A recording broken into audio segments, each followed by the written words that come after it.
Hello friends, good afternoon. Today we will be talking about postmortem changes. I am Dr. Seema Sute, Professor and HOD, Forensic Medicine and Toxicology Department at GMC Khandwa.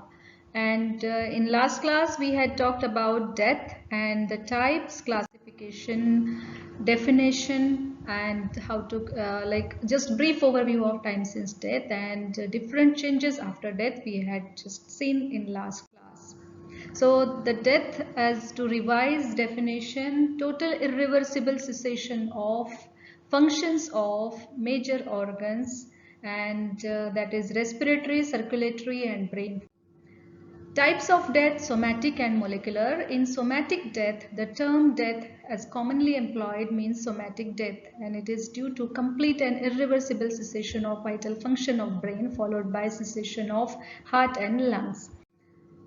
So the signs of immediate death, like somatic death is termed as immediate death, and loss of EEG rhythm, loss of ECG rhythm and cessation of respiration, which is seen by reflexes, which you need to know what are those. Like to see the respiration, we keep the paper or feather in front of nose of the person, and if it doesn't move then we will try to auscultate and no breath sounds are heard, then we may think that respiration has been stopped.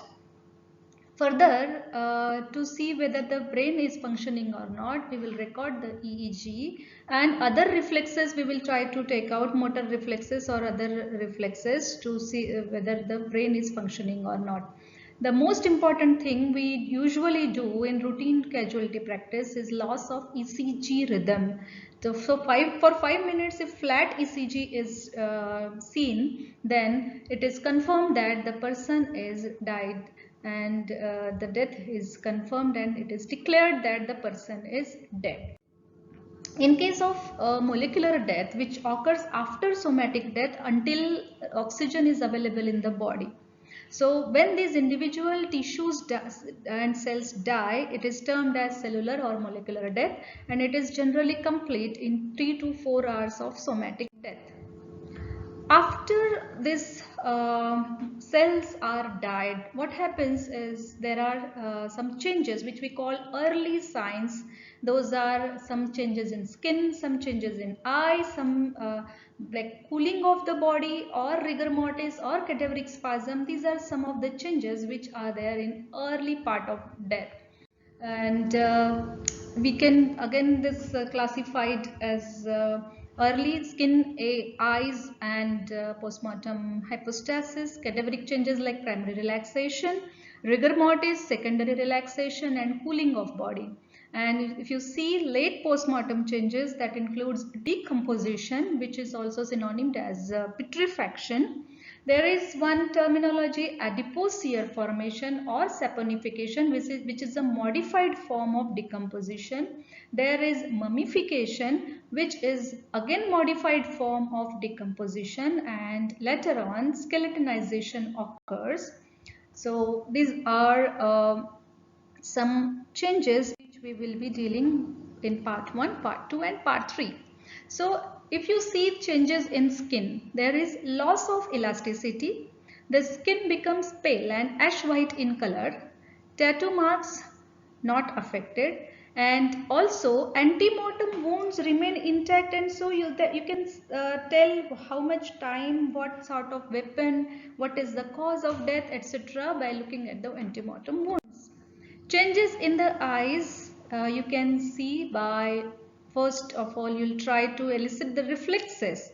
Corneal reflexes, as you know that in clinical postings also you must be learning. So putting wisp of cotton in front of the eyes will cause blinking. So that is corneal reflex, and putting light in the eyes will cause constriction of the pupil, alternatively then dilatation. This is called as pupillary reflex. So these will be absent after death. And pupils won't react to any drugs like pilocarpine or atropine, which cause like atropine causes dilatation of the pupil, which you usually see in ophthalmicopedy, etc. So these drugs won't give any reaction to the pupil. And Corneal opacity or clouding will take place in 2 hours. There is one change predominantly seen after 3 hours, that is tecnoides scleroticus, as you can pronounce any way as per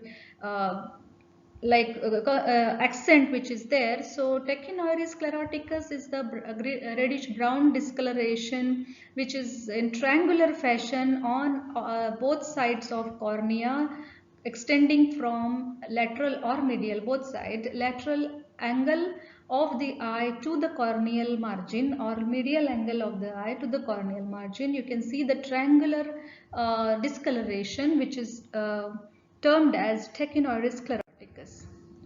And this is in part 1 we were talking about early changes, and part 2 we will be dealing about postmortem staining and postmortem cooling. So this is all for today. Let's meet on next class.